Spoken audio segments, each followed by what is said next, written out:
YouTube crew, it is Multiplier here in a power stance because of how powerful this concept is that I'm about to tell you. Basically, it's a concept surrounding making or sound designing, mixing, mastering, just all round sort of creating dance music, specifically dance music. And that's because in lots of situations, people listen to dance music at a club. They'll be at the club or at a rave, sort of raving, or they'll be at a gig or a night or a show, a festival, some form of live situation where there's big speakers, people everywhere, big venue, big speakers, or small venue, just some form of a venue with speakers and people and fun and excitement. When you're making music for that situation, there's a super important concept that you need to be aware of, which is very much different to, say, making music for headphones. Big difference. Let me explain.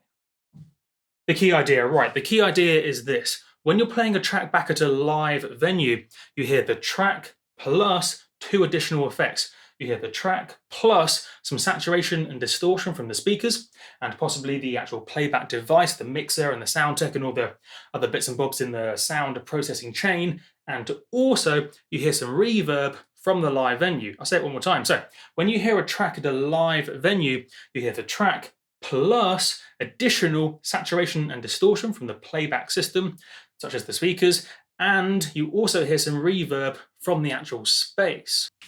Whereas in the case of headphones, you don't hear any of this additional saturation or additional reverb.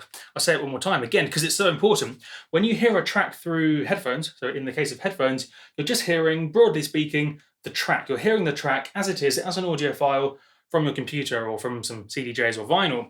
Whereas when you're hearing the same track played through a big speaker system in a big venue or even a small venue, what you're hearing is additional saturation and distortion from the speakers and possibly the mixer and a few other things too.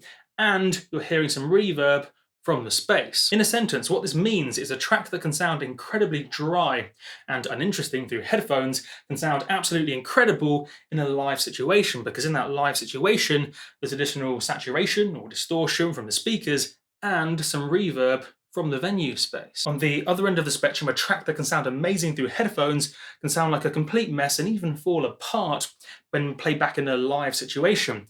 Maybe you've done some real nuanced tape saturation, which sounds amazing through headphones, but that whole nuance is lost when played back through a big speaker system. Or maybe you've done crazy loads of distortion and it sounds great through headphones, but then when the additional distortion happens through the speakers at the live venue, it sounds like a mess. Or maybe reverb. Maybe you've done something creative with the reverb, which sounds amazing through headphones. When you then play that back through a live speaker system, all the creative reverb is completely lost, because maybe the live speakers are played back in mono, or someone's standing just by the right speaker or just by the left. Maybe the reverb from the venue is masking the creative use of reverb, which makes your track interesting.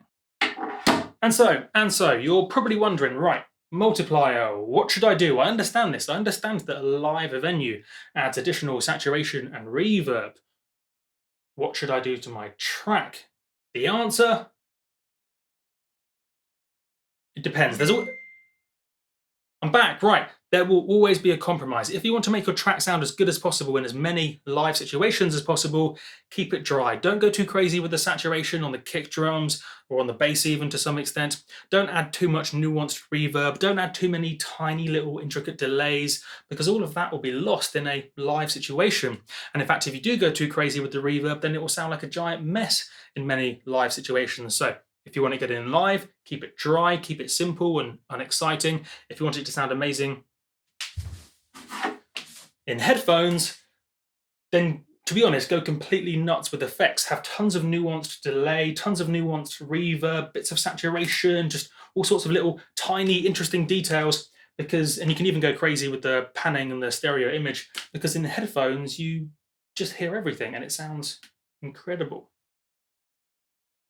I love you, headphones. This is why, of course, many festival bangers and club bangers, all the bangers, most of the bangers, you can be listening on, say, SoundCloud or Beatport, or even just on a additional way of listening with headphones. And you can listen and go, how is this a mega banger? And that's because you're listening through headphones, which sound dry. But that track was designed to be played at a live venue. So it was designed with those additional venue effects in mind. And I mean, take a look at house and techno and those very unsaturated kick drums in many situations. They can sound very simple, and you would almost want to add some subtle saturation to maybe a techno or a house kick drum in lots of situations to make it sound better through headphones. As I say, there's no right and wrongs here. It's all about just understanding that a venue will add its own additional effects just because of the fact it's a venue. You get saturation and distortion from speakers. Is they're a little bit overdriven, and even if they're not that overdriven, to be honest, there'll be bits of saturation and distortion, particularly on kick drums actually. And you'll also hear a whole bunch of reverb from the venue. Some venues will have just a tiny amount of reverb and it's not a big deal, whereas other venues, such as my favourite, Great Suffolk Street, has just the most insane reverb ever. So much reverb, in fact, as the sound bounces off that cool arch and off the floor and off all the different archways. Sidings is the technical term. So much amazing reverb that that place has its own sound, and I can be just listening to a recording of someone, say, on their phone in that venue, and even with that phone recording, I know it's that venue because that venue has such a specific sound. It's almost like running the entire track through a 40% wet reverb, and therefore some of the best tracks ever I've heard there have been the most simple, dry techno tracks imaginable.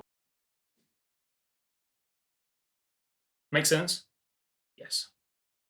Hoya! Karate Kid! If in doubt of how much you want to, say, gear your track towards a club versus just general listening on headphones or normal speakers, take a look at other tracks in your genre right now to see how much effects they're typically, at least, throwing on their tracks. Are they keeping it dry, or are they throwing a bunch of nuanced bit of detail in there, which would sound good through headphones, but not through a live venue? Karate Kick! Final bit of advice. I highly recommend experiencing these additional effects created by a venue so you understand what I mean by speakers saturating and distorting the sound, and by a venue adding its own special reverb.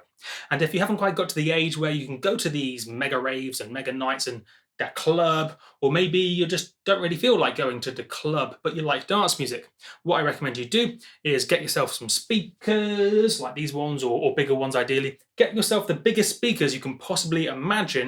I am a stack of speakers. Take that speaker stack, take it into your kitchen, and turn the speakers up to max. Turn the speakers up to the very maximum, so they're distorting, they're saturating, and then because you're in your kitchen, then you're probably going to be hearing a bit of the kitchen vibe, the kitchen reverb, as the sound bounces off all the walls, or go into your bathroom even, any sort of room that typically has a bit of an echo, a bit of a reverb is the technical term.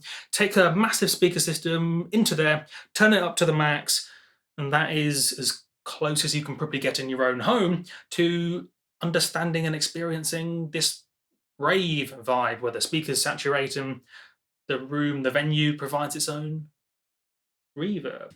Fantastic video, Multiplier. Fantastic video, mind blown, kaboom! And yes, that is something to consider at all times when making dance music, from sound design to mixing, mastering. Just those three, but they are three big stages, big important bits of making dance music. I have been Multiplier. No idea why the karate vibe has been happening, but I think it's because I'm standing up right now, which I quite like. I'm sort of, yeah, knowledge. I like being standing up. Maybe I'll do some more standing up ones in the future. We'll see, but I'm having fun right now. Remember, dance music should be fun.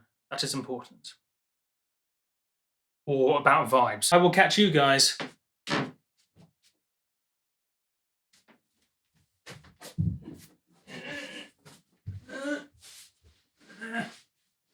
So on, get under the tripod.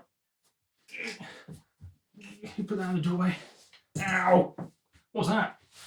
What's the other tripod? Why did I have to leave the room in such a dramatic way? Lunatic.